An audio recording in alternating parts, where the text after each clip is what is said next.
All right, so today we're going to talk about things that you have to do as a pilot when you're flying a helicopter, okay? Especially the AH-64. The AH-64 has some unique isms to it, right? One, I've got this, tail dragger configuration of the landing gear, right? I've got a fixed pivot point with the tail wheel, and then I've got these two main landing gear struts that have the ability to compress and decompress, okay? And that's going to affect, roll limits and all that other kind of fun stuff on the aircraft, okay? Other things that we need to understand is that if I apply left pedal, which I'm going to do right now, the helicopter is going to want to roll to the right, okay? If I apply right pedal, the helicopter is going to want to roll to the left, okay? So because I'm changing the tail rotor thrust, right? And the tail rotor happens to be high mounted above the center of gravity, especially when we're on the ground. I've got that fixed pivot point back there at the tail wheel. I put in that left pedal. Tail rotor thrust is already to the right. It's going to cause a right rolling motion. It just is. If I reduce the tail rotor thrust, then it's going to cause a left rolling motion. That's absolutely normal. That's helicopter stuff, all right? And because of the main landing gear being able to compress and decompress, we really feel those effects in this aircraft. Like, even in the real aircraft, you will feel it. Ask any individual that's gone through the bag, and they'll tell you you'll feel like you fell out of the aircraft every time the aircraft rolls even like half a degree or whatever, because those struts magnify that. Anyway, so now, as I start increasing this collective, I want you to also observe what's going to happen to the helicopter. I'm not touching the pedals, by the way. You can see my control indicator, my feet are off the pedals. I'm not even touching the cyclic, but the aircraft is starting to roll to the right. This is normal. Okay, I've got 3 fixed pivot points, and I've got a nose that's trying to go to the right. Those fixed pivot points aren't allowing that to happen. Okay, and that's why this rolling motion is starting to develop. So I'm going to keep increasing this collective. And what I want you to see here too is that we have tail wheel lock select displayed on the UFD. This will go away when we are off the weight on wheels switch, or the squat switch. Okay, squat switch happens to be on this left main landing gear over here. All right, so I'm going to continue increasing this collective until that goes away. Notice that our heading hold is not active. A little bit more collective. There we go. All right, tail wheel lock select went away. The aircraft is rolled fairly significantly, and now heading hold is active. Okay, that's how that works. Once I'm off the weight on wheel switch, heading hold is active, and it starts doing its job. All right. Now at this point, I still cannot take off. If I were to continue increasing the collective, I will get myself into dynamic rollover, and the aircraft will flip itself over and beat itself to death, right? So I'm going to reduce the collective here. So it begs the question, if I'm going to be a lazy pilot and not use my feet and not use the pedals, how do I take off? Well, I have to not be lazy with the cyclic, all right? So check this out. I'm going to start bringing that collective. I'm going to start putting in a little bit of left cyclic. Also, I'll point out that generally, if the trim ball is centered on the ground, you have no roll in the aircraft, right? So I've got a little bit, maybe like a 0.1, 0.5, whatever degree roll right now, right?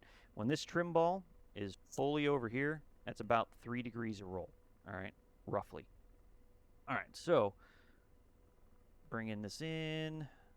I'm going to start bringing in a little bit of left cyclic, trying to keep that trim ball centered, looking outside at the horizon.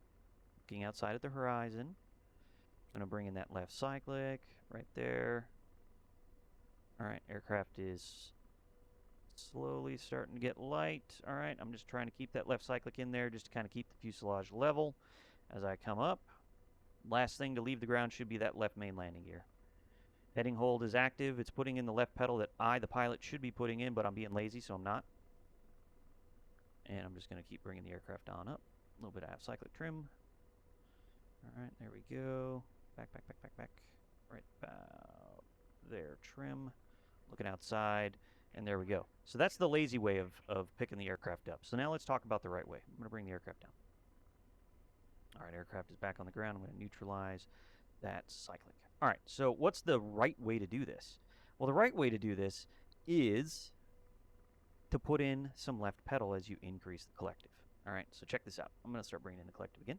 I'm going to start feeding in the left pedal, somewhere about right there. A little bit of left cyclic, too. You have to put in left cyclic. You're a pilot. Do pilot things. All right, a little bit of left cyclic. Trying to look outside, keep that horizon more or less level. I need a little bit more left cyclic, trim ball centered, maybe a little bit more left pedal. All right, just coming up. Nope, I got too much left pedal. The nose started going to the left, so I need to take a little bit of that left pedal out. I got too much left cyclic in, so I need to take some of that out, and then I bring the aircraft back up, on up. Trim. All right. And there we are. We're at our nice hover here. Okay. So let me bring the collective down again. We'll come on back down. Come on back down. All right, aircraft is on the ground. Start putting in the right pedal, bringing the flight controls to neutral. Want a level trim ball, or a centered trim ball, I should say. Centered-ish. Something about like that. And we are safe and sound on the ground. So I'm going to come back up to a hover again. So this is the true neutral position of the pedals. This is where they should be. The non-lazy pilot applies a little bit of left cyclic, a little bit of left pedal as they increase that collective. Keep bringing the aircraft on up. Keep bringing the aircraft, or the collective on up. All right, I can see the nose is going to the left, so I got too much pedal in. And I could see that I was rolling just a little bit too much as well. So now I'm going to get the aircraft where I want it.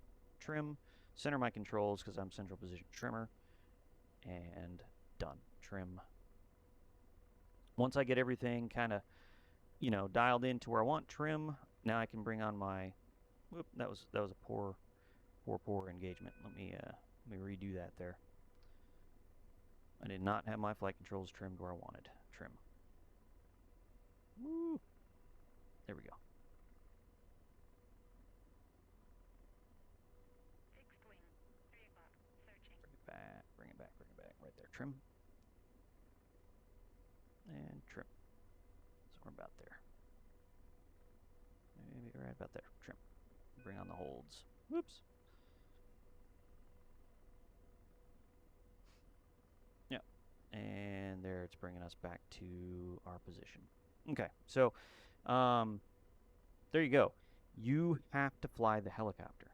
The physics of the helicopter are such that it will roll you over if you are not putting in the correct inputs. You need to look outside. You need to reference the horizon. If you see that the aircraft is rolling to the right, put in some left cyclic. Now, don't put in an ungodly amount of left cyclic where it makes the situation worse and you lose control of the aircraft, but just put in just a little bit of left cyclic. Just think left cyclic, right? Same thing with your pedals. If I'm looking out in front of the helicopter and I'm seeing that the aircraft is going to the left, I have too much left pedal in.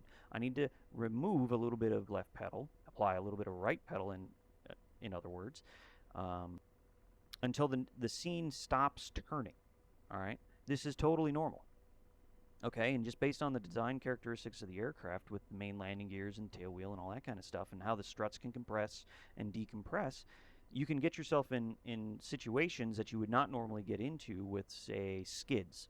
Okay, it's just the design of the helicopter. There's nothing wrong with a helicopter. It's just lazy feet, lazy cyclic hands, and expecting the helicopter to do more for you than it's designed to do. Like the aircraft is the Apache is a very hands-on helicopter. You have to positively fly this thing, period. You just do. The holds require you to get the aircraft in a stable position before activation. Okay, they just hold what you've already set. All right, you the pilot flew it to that desired position, and then you engage the holds, and the holds are like, okay, I'll hold this. That's how it works. It's not an autopilot system. It's not there to try and fix your mistakes, all right? Like, it's just not. So you, the pilot, have to fly the helicopter. So hopefully this helps, and y'all have a good one.